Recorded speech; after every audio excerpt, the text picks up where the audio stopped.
Quando você ainda não tem câncer e nem quer ter, você vai fazer uma prevenção. Essa prevenção ocorre antes da iniciação. Coisa que funciona, por exemplo, antes da iniciação do câncer, depois que o câncer já se iniciou, às vezes não funciona mais. Eu tenho que ver que fase que está para ver o que eu vou aplicar. Então, se você tem uma vida saudável, um estilo de vida saudável, se você dorme bem, se você se alimenta bem, provavelmente você não vai ter câncer. Agora, uma vez que o câncer se iniciou, isso aí já não vale tanto, porque agora você tem que cuidar de uma coisa que está acontecendo. Aí você vai ter que bloquear a promoção do câncer e, às vezes, você tem que bloquear a progressão do câncer, que é o caso da metástase. A metástase é quando o câncer ele migra. A célula cancerígena ela tem a habilidade de migrar para outros lugares. Por exemplo, a maior parte das células migram para o pulmão. É o lugar onde tem mais metástases no câncer, no pulmão. E é fácil de entender porque todo o sangue passa pelo pulmão. Então, a maioria das metástases é para o pulmão. Se bem que existem cânceres que têm especificidade. Por exemplo, o câncer de mama e o câncer de próstata, eles gostam de fazer metástase para osso. Tá? Fazem para pulmão também, mas tem preferência, como se fosse uma atração. Tem até hoje substâncias químicas que eles estudam, e é como se o osso chamasse o câncer de mama, é como se o osso chamasse o câncer de próstata, entendeu?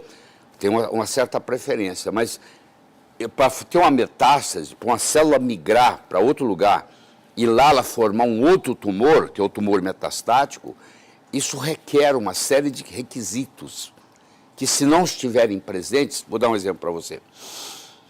Se não houver uma angiogênese, porque a célula, ela migrou, para ela crescer e formar uma população, formar um tumor metastático, ela precisa de sangue, ela precisa de se nutrir também.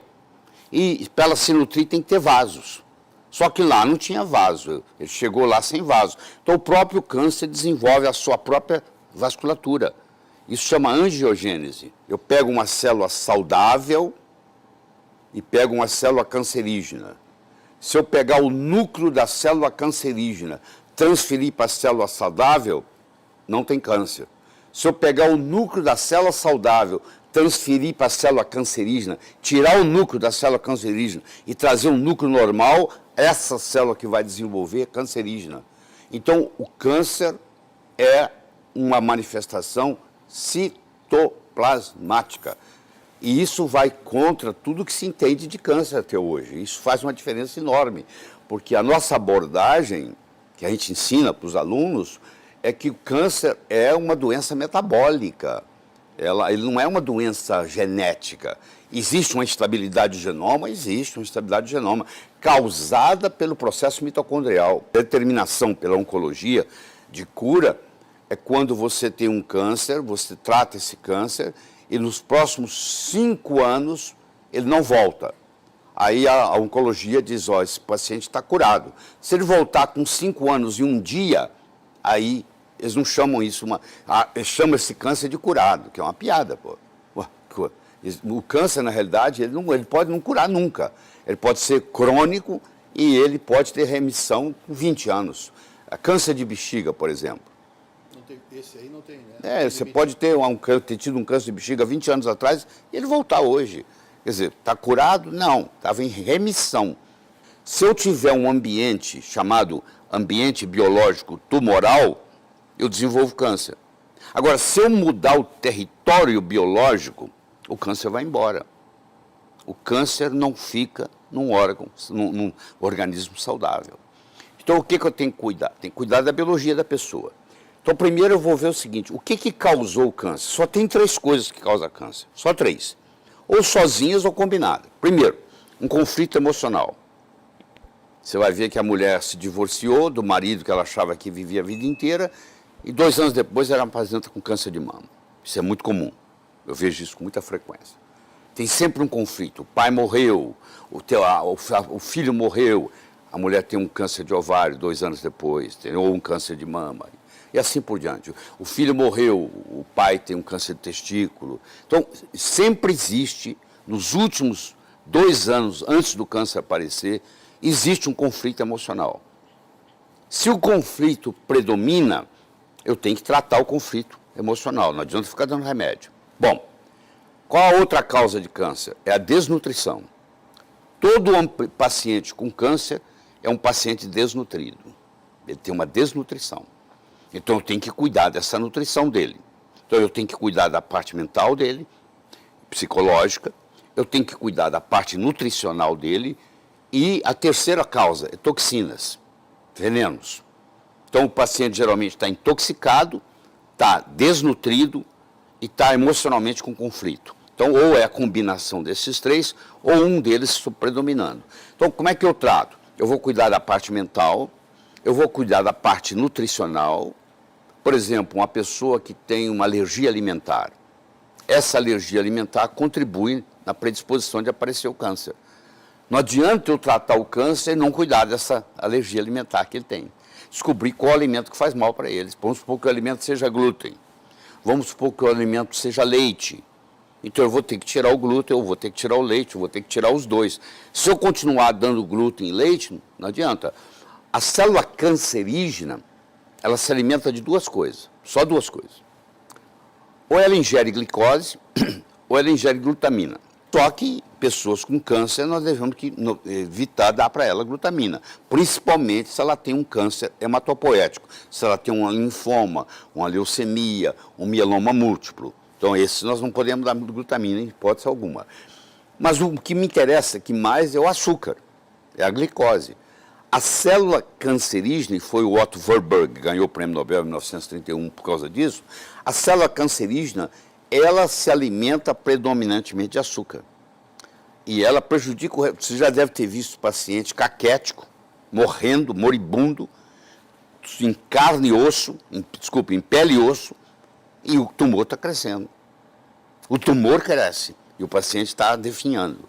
Por quê? Ele está pegando toda a glicose que tem. Então, se eu pegar um paciente com câncer e tirar dele a glicose, tirar dele o carboidrato, o tumor encolhe. Mas qual a conduta hoje? Vai no médico, o médico fala, você vai fazer quimioterapia. Doutor, e a alimentação? Ah, fica à vontade. Se fosse você, tomava até sorvete. Pode, vai lá no shopping, toma sorvete, aproveita. Quer dizer, se eu agora estou fazendo quimioterapia, que já não tem uma eficácia muito boa, a eficácia é pífia, eu posso discutir isso depois com vocês. Ah, e eu ainda vou para o shopping tomar sorvete, que é açúcar puro, então eu tô alimentando diariamente o meu câncer, se eu estou tomando sorvete diariamente. Agora, se eu arrumo uma dieta chamada cetogênica, onde o carboidrato é quase zero, o meu câncer regride. Então, o Dr. Thomas Seyfried, que é hoje uma das grandes autoridades do mundo em dieta cetogênica, ele pega pacientes com câncer, ele põe os pacientes em dieta cetogênica e os tumores vão encolhendo. Mas, infelizmente, isso ainda não chegou ao Brasil. Porque mesmo um colega médico que está nos assistindo, quando eu falo dieta cetogênica, ele fala, o que é isso? Dieta cetogênica é quando eu baixo o carboidrato profundamente e eu aumento a quantidade de gordura. Gordura boa.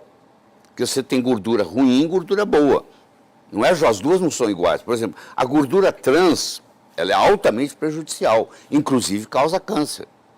Quando você compra esses óleos vegetais no supermercado, para o óleo não estragar, ele tem uma hidrogenação parcial. Então ele é gordura trans. Você traz o veneno toda semana ou todo mês para casa de uma gordura trans que você coloca na sua cozinha.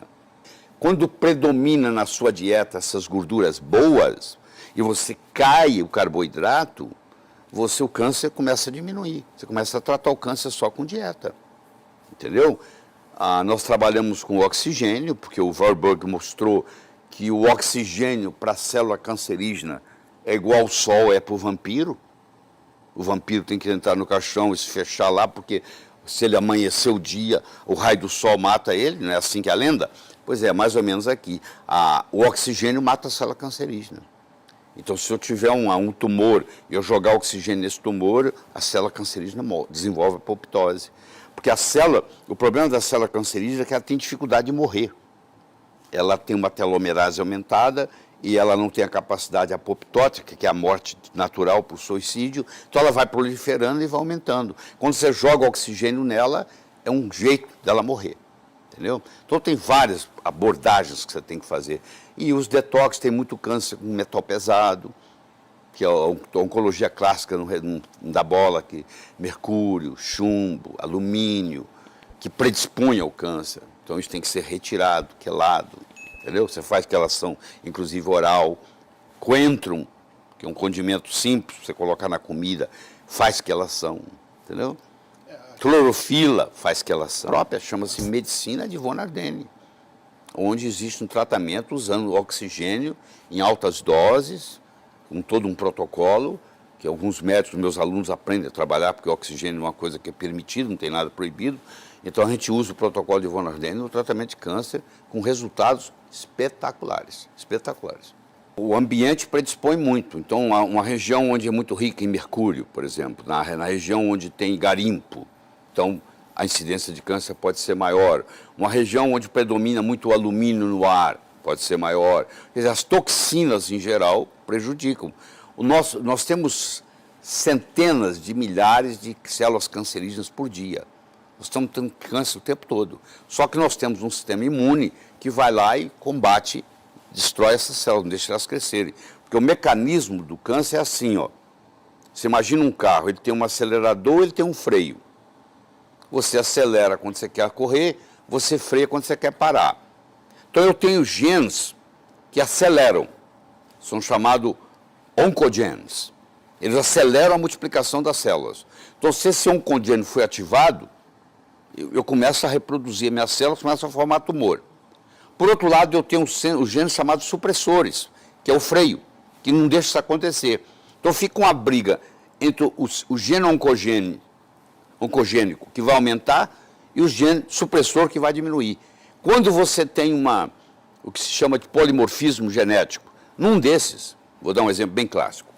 Vamos pegar a Jolie aqui, a Angelina Jolie, que tirou as mamas. Ela tem o BRCA1/2 positivo. A família dela tem um polimorfismo genético, deve ter gente nos assistindo que tem também, que nesse polimorfismo genético, o que aconteceu? Ela tem o BRCA1/2, que é um gene supressor, que não deixa o câncer de mama ir para frente. No caso dela, deixaria ir para frente porque ela tem o polimorfismo. Então ela foi no médico e resolveu fazer a operação, porque eu não recomendo. Isso não há necessidade disso hoje, do que a gente conhece da fisiopatologia. Mudar a dieta, exatamente. Mudando a dieta, resolveria o problema. Mas ela não quis, ela tirou. Né? Nós médicos não somos treinados em saúde. Aliás, o Brasil não tem nenhum Ministério da Saúde. O Brasil tem Ministério da Doença. Porque 85% da verba do SUS é gasta nos últimos 2 anos de vida do brasileiro. Isso é dado do IBGE. Gasta nos últimos 2 anos de vida do brasileiro. Ou seja, quando vai lá, já não tem mais jeito. Quer dizer, o gasto maior que existe é aquelas pessoas que já estão morrendo. Aqueles gastos de CTI, etc. e tal. Então, nós não temos Ministério da Saúde. Não temos esse trabalho de prevenção, que é um problema muito sério no Brasil. Porque, por exemplo, se eu perguntar para você assim, você que está nos assistindo, você acha que mamografia e prevenção de câncer de mama, você fala assim, não, de jeito nenhum. Você não se previne câncer de mama com mamografia. Mamografia é detecção de câncer de mama, tem nada a ver com prevenção. A mulher vai lá, ela fuma, ela bebe, ela come mal, ela dorme mal, ela é estressada, ela faz a mamografia, que é uma radiação forte, e ela não tem nada. Aí ela fala, posso continuar assim, tem nada. Até que um dia tem. Então, às vezes a mamografia é um incentivo para a pessoa até obter o câncer. Tanto é que, eu não sou leviano para falar isso sem ter conhecimento de causa, se você pegar os países de primeiro mundo, se você pegar os Estados Unidos, se você pegar o Canadá, por exemplo, o que acontece? Hoje, no Canadá, nos Estados Unidos, na Inglaterra, na Suécia, você faz mamografia somente depois dos 50 anos. E tem que esperar pelo menos 3 anos entre um e outro. Eu conheço uma mocinha aqui no Brasil com 25 anos de idade, faz mamografia todo ano. Quer dizer, acaba tendo câncer de mama por causa da radiação da mamografia. E não sou eu falando isso, não. Eu estou aqui falando, se você achar que não, você pode me desafiar, que eu vou te mostrar na literatura, tudo certinho, as consequências, os últimos trabalhos publicados no frigir dos ovos. Na realidade, a mamografia acaba prejudicando do que ajudando. Agora, eu tenho um trabalho recente, 2012, provando que essa mamografia agora, com a radiação mais baixa, prejudica 4 vezes mais do que a outra. A mulher tem um câncer lá que ela não sabe. Na hora que dá aquela espremida, aquilo ali libera para causar metástase. Olha, só quem já teve, eu já tive uma prótese rompida com uma... Então, com a mamografia. Com a mamografia. Então, assim, ó, só quem é mulher e já passou sabe bem o que o doutor Laí está falando. Eu sei. Bem não pode fazer. Mas muitas são ingênuas e falam, não, eu quero um mamógrafo, que não fazem passeatas para querer um mamógrafo no bairro. Eu falo, o bairro que não tem mamógrafo é uma bênção de Deus.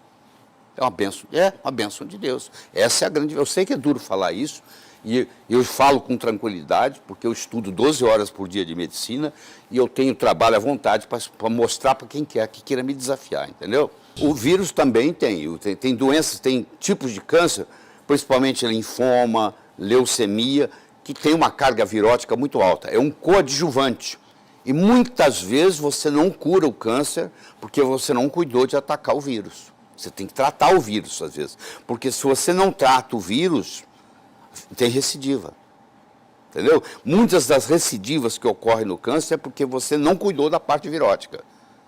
Nem todo câncer tem vírus, tá? Mas muitos têm vírus. E aqueles que têm vírus, você não consegue tratar só com os tratamentos, vai recidivar por causa do vírus. Então, como você não sabe, o ideal é fazer a abordagem do tratamento virótico. E a recidiva, normalmente, ela é mais agressiva, né? Ela é mais agressiva pelo seguinte, porque a quimioterapia, ela matou as células mais fracas e ficou de reserva as células mais fortes. Porque o que causa o câncer são células-tronco, cancerosas. Hoje nós sabemos que o câncer tem a sua célula-tronco, que geralmente não morre com a quimioterapia. Então você mata todas as outras células, mas a célula-mãe, ela geralmente não morre. E como agora ela ficou resistente, porque ela enfrentou a quimioterapia, se houver uma recidiva, geralmente o câncer vem mais agressivo. 8 anos e meio da minha vida, além de dar aula na faculdade, eu também pertencia à indústria farmacêutica. Então eu conheço muito bem o que acontece dentro da indústria. O FDA e o sistema da Anvisa brasileiro também é o mesmo, mostra o seguinte: para você mostrar que uma droga tem uma ação anticancerígena, ela tem que diminuir pelo menos 50% o tumor e permanecer reduzido em menos de 50% do tamanho por pelo menos 28 dias. Na minha opinião, isso é um critério totalmente errado, porque diminuir o tumor não significa que você está tratando o câncer. Porque o câncer não é o tumor. O tumor é um sintoma, um simples sintoma. Meu câncer pode estar piorando, e meu tumor pode estar diminuindo. A cirurgia às vezes até piora, porque no campo cirúrgico ali, por exemplo, aquilo ali pode liberar células cancerígenas que caem na corrente sanguínea ou no linfático e vão causar metástases. Então tem estudos mais recentes mostrando que em muitos casos ocorreu a metástase por causa do procedimento cirúrgico. A verdade é a seguinte, a quimioterapia, a rádio e a cirurgia deixam a desejar, porque eu sei que vai chocar muito das pessoas que estão nos assistindo. Nos últimos 50 anos, não houve diminuição na mortalidade do câncer. E eu provo isso. Você fala, mas melhorou. Não, melhorou não. É assim, você hoje faz o diagnóstico mais precoce. Escuta. Então, um câncer que ia ser diagnosticado daqui 3 anos, eu diagnostico ele hoje. Então, ele vai viver mais tempo com câncer. Quando passar dos 5 anos sem câncer, ele vai dizer, está curado. Então, isso aí, a estatística é confusa aí. Então, muitos desses casos entram na estatística. Quem faz a análise profunda, estatística disso, e tem publicações recentes sobre o assunto, mostram que nos últimos 50 anos não houve nenhuma diminuição na mortalidade de câncer. Quais são os tipos mais comuns? De câncer? Tu já tinha citado 1 ou 2, né? São muitos os tipos, né? Tem mais de 250 tipos diferentes de câncer, mas a base é a mesma, tá? Na maioria deles. Os Estados Unidos têm por ano em torno de 1.800.000 casos novos. 1.800.000. O Brasil tem 1/3 disso. Ele tem mais ou menos 600.000 casos 680 mil casos novos por ano. Segundo, os americanos estão mais intoxicados do que nós, porque a dieta americana é muito pior que a dieta brasileira. Então, a incidência de câncer lá é maior, sim, per capita, além de eles terem mais gente. Então, também mostra essa diferença.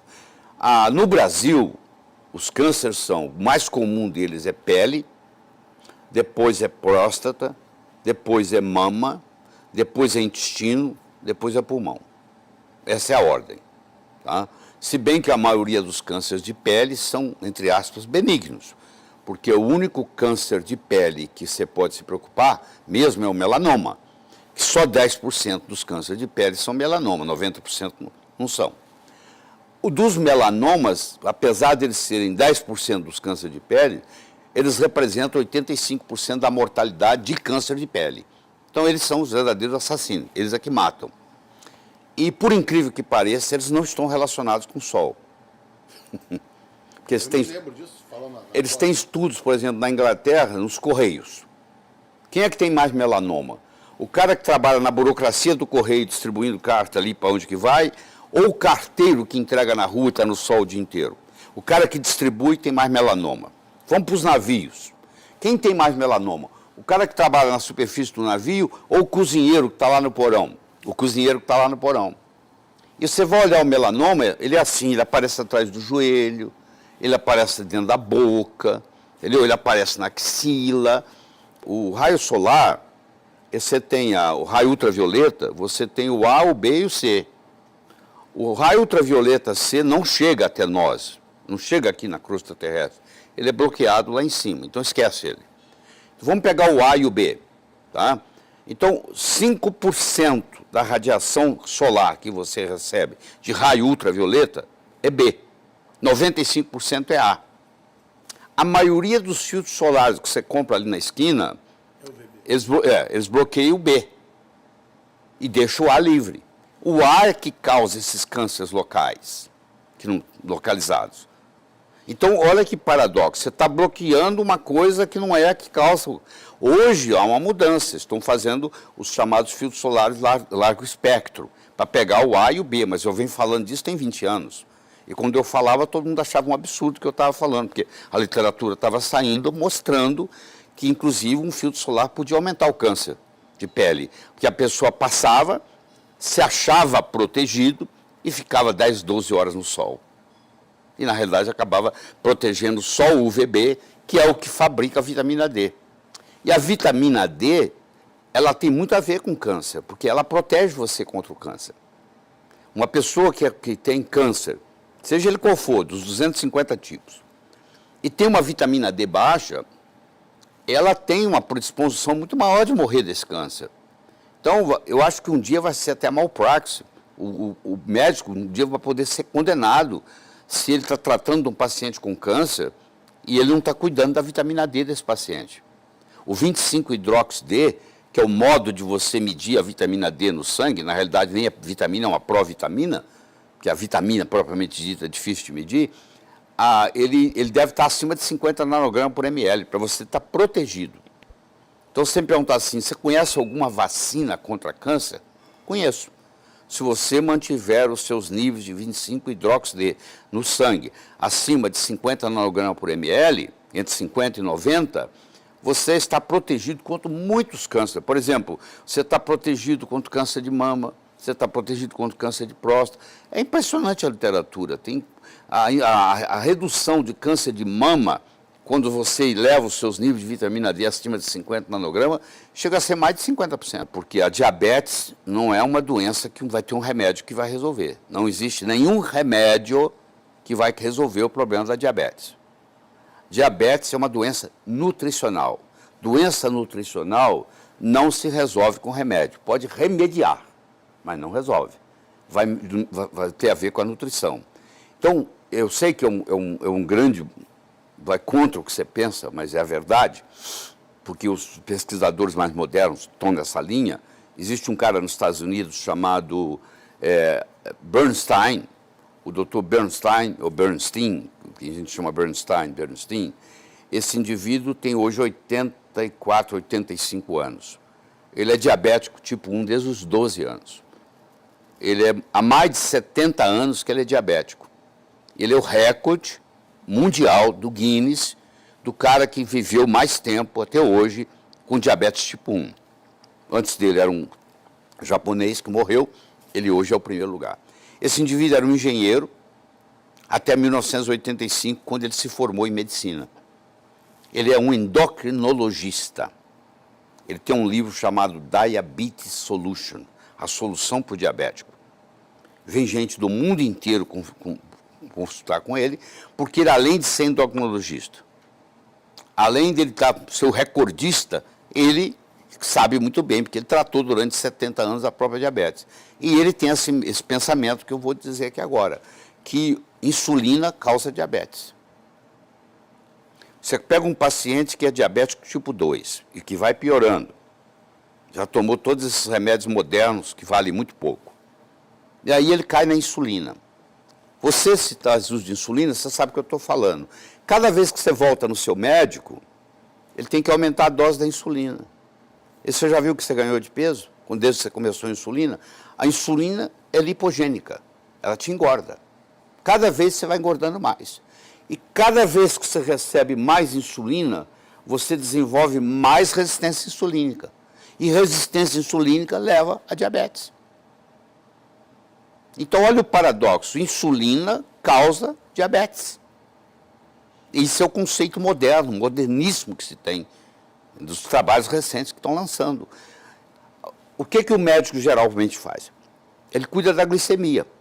Ele fala assim, eu tenho que baixar a sua glicemia. Tem 5 estudos multicentros na literatura, o ACCORD sendo um deles, dos principais, onde aqueles pacientes que regularizaram a glicemia morreram mais cedo, tiveram mais infarto, tiveram mais acidente vascular cerebral e tiveram mais mortes súbitas. Olha, se nós aprendemos na faculdade que a gente tem que baixar a glicemia do paciente para ajustar. Estudos, tem 5 estudos multicentros importantes. Tá? 5. Em vez de melhorar, piorou. Piorou.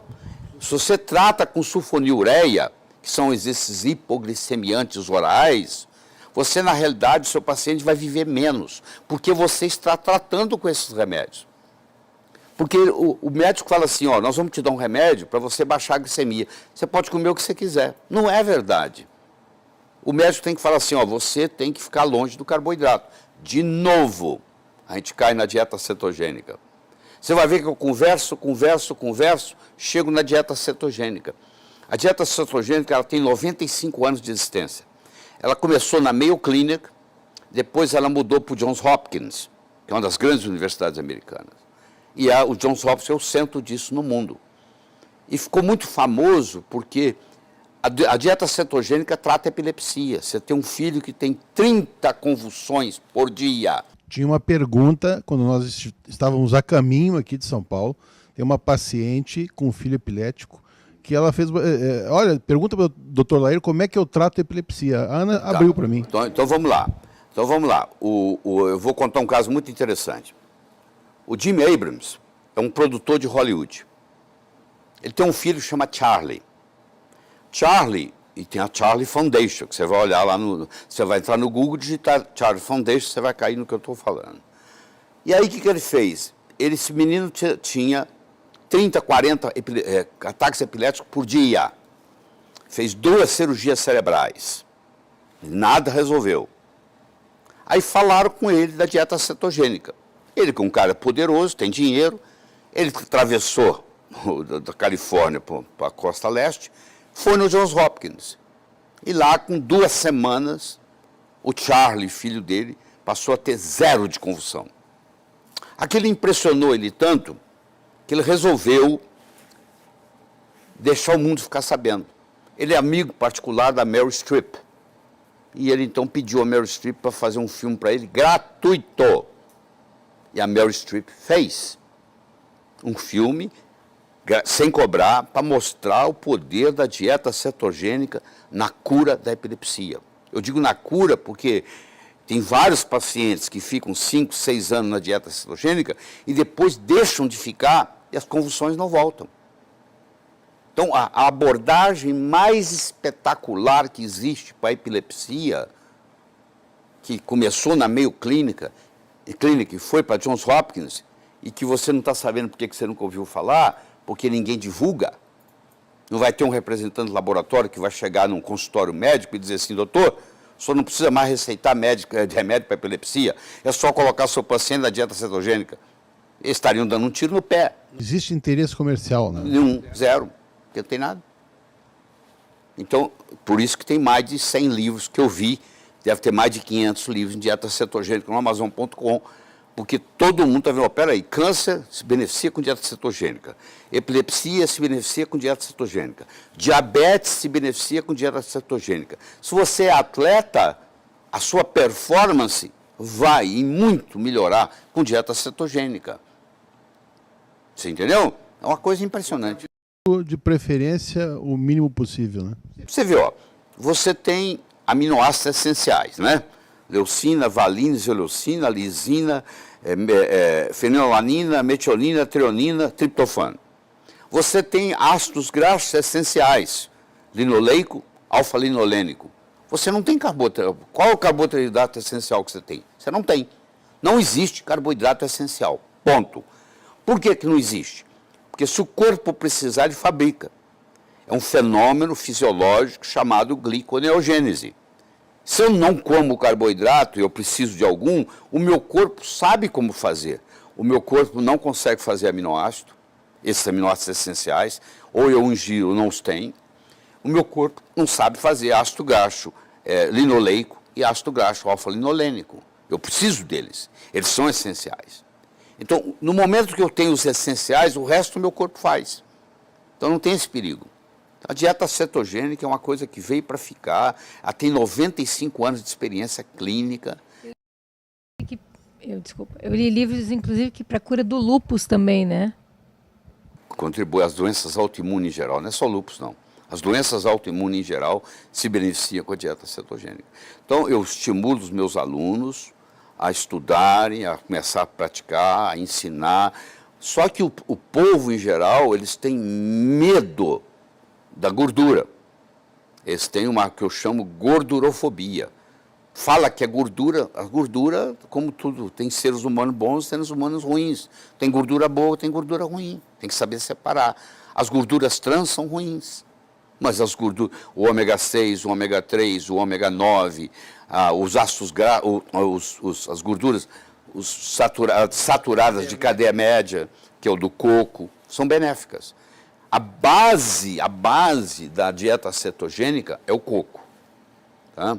Inclusive, se você olhar no New York Times, a lista dos 10 livros mais vendidos, tem um lá que estava em primeiro lugar, acho que não está mais, mas há 4, 5 semanas atrás ainda estava, é um livro escrito pela Mary Porter, a doutora Mary Porter.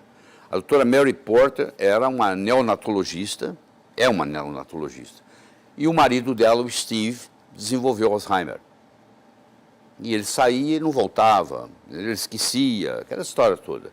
E aí, como médica, ela começou a pesquisar tudo com ele, tudo. E não melhorava o Steve. E no Alzheimer a gente faz com o paciente o chamado teste do relógio, que é o melhor que tem. Ele chega no seu consultório, você pega uma folha de papel sulfite, pega uma caneta e fala assim, desenha um relógio. Aí você vai ver que ele não tem condições de desenhar um relógio. Ele esquece o ponteiro de segundo, ele esquece o ponteiro do minuto, ele esquece o número, ele não faz o relógio certo. Aquilo ali você guarda na sua gaveta. Agora você implementa um tratamento, daqui 3, 6 meses você pede desenhar o relógio de novo. Se o relógio melhorar, é porque está melhorando. Se o relógio piorar, é porque está piorando. É muito interessante isso. Então ela fez nele o teste do relógio. E aí ela começou a estudar, caiu na dieta cetogênica. Começou a estudar a dieta cetogênica, caiu no óleo de coco. Aí ela falou assim, pô, eu não tenho nada que perder, pô. Eu vou dar para o Steve óleo de coco. E ela começou a dar óleo de coco, e você vai ver no livro dela. 2 semanas depois, o relógio já melhorou. 4 semanas depois, nem se falava. E o Steve voltou a dirigir. Dirige até hoje, está dirigindo. Eu fui para a Alemanha no final do ano passado, e ela deu um curso para nós lá. Ela saiu dos Estados Unidos, eu fui lá assistir o curso dela. E ela mostrou a história dele, voltou a dirigir, voltou a fazer conta, ele é contador, entendeu? Uma mudança radical com óleo de coco, gente. O Brasil é tão rico em óleo de coco. As pessoas vão para a televisão falar mal de óleo de coco, a pessoa não tem noção de nada, nenhuma noção de bioquímica, nenhuma noção de nada, fica falando bobagem do óleo do coco. Pô, vai estudar, pô, tem tanto livro de óleo de coco na literatura. Já vi colega colocar em jornal de capa, tá? Óleo de coco, azeite de dendê e outras coisas, colocar tudo na mesma turma, né? Tem a literatura aí, é muito simples. Você entra no Google acadêmico, www.score.google.com, e digita lá Coconut Oil and Disease. Você vai ver lá a quantidade de trabalho que tem nas doenças as mais variadas. E o Brasil é tão rico nisso que ninguém aproveita. Aqui em casa, ó, nós só cozinhamos com óleo de coco. Aqui em casa, se você for na mesa daqui a pouco, você vai ver que você vai tomar água de coco fresquinha, que foi quebrado do coco hoje. De 15 em 15 dias me entregam 30 cocos aqui, a gente quebra aqui na cozinha. Então a água, todo dia eu tomo água de coco, todos os dias. Você entendeu? Você toma, eu me lembro que você tinha sugerido tomar uma colher de óleo de coco de manhã e uma de noite. Você continua fazendo isso? Tratamento, né? Prevenção não precisa ser isso, não. Tá? Eu tomo água de coco, eu cozinho com a banha de coco, com a chamada. Você pode chamar óleo de coco ou gordura de coco. Qual a diferença? Depende de onde você mora e qual o clima que está no momento. O coco, o ponto de fusão do coco é 23 graus. Se o dia hoje estiver mais quente, ele é óleo. Se o dia estiver mais frio, ele é gordura. Por isso que no sul você chama de gordura de coco e no norte, nordeste, você chama de óleo de coco. Porque lá ele está sempre líquido. E no sul, na maioria das vezes, ele está gordura. Eu sei que você está fazendo um curso específico de câncer. Eu recebi, inclusive, da Solange e tal. Tá? Quanto tempo é esse curso? Eu acho que isso até é serviço de utilidade pública para quem Esse curso são 3 dias, é uma sexta, sábado, domingo, vai das 9 às 18, com 1h15 para almoço. É um curso intensíssimo, pesado, para médicos e nutricionistas, porque hoje a nutricionista tem um papel muito grande no tratamento do câncer, já que a principal arma que nós temos para tratar o câncer é a arma nutricional. Se você está fazendo tratamento de câncer, você pode estar no MD Anderson, que é o maior centro oncológico do mundo, em Houston. Você pode estar no Sloan Kettering, que é o segundo maior do mundo, em Nova York. E se você não estiver fazendo uma dieta apropriada, não resolve nada, provavelmente. Porque aí você vai fazer análise dos tratamentos de câncer, por exemplo, na quimioterapia. No frigir dos ovos, depois de 5 anos, eu tenho um trabalho aí para alguém me desafiar e eu mostrar. O benefício é 2,3%. Isso nós estamos falando de 260 mil pacientes com câncer. Metade deles na Austrália, metade nos Estados Unidos. Acompanhamento de 5 anos, pelo menos. No frigir dos ovos, no final de 5 anos, quando você soma tudo, a melhora é de 2,3%. Isso nós estamos falando só em melhora, né? Você não está falando em complicação. Não estou falando que a vida é bem pior quando você está tomando químio, né? Não tenha dúvida, a qualidade de vida é pior possível, né? A pessoa vomita, cai o cabelo, você sabe de tudo isso, não precisa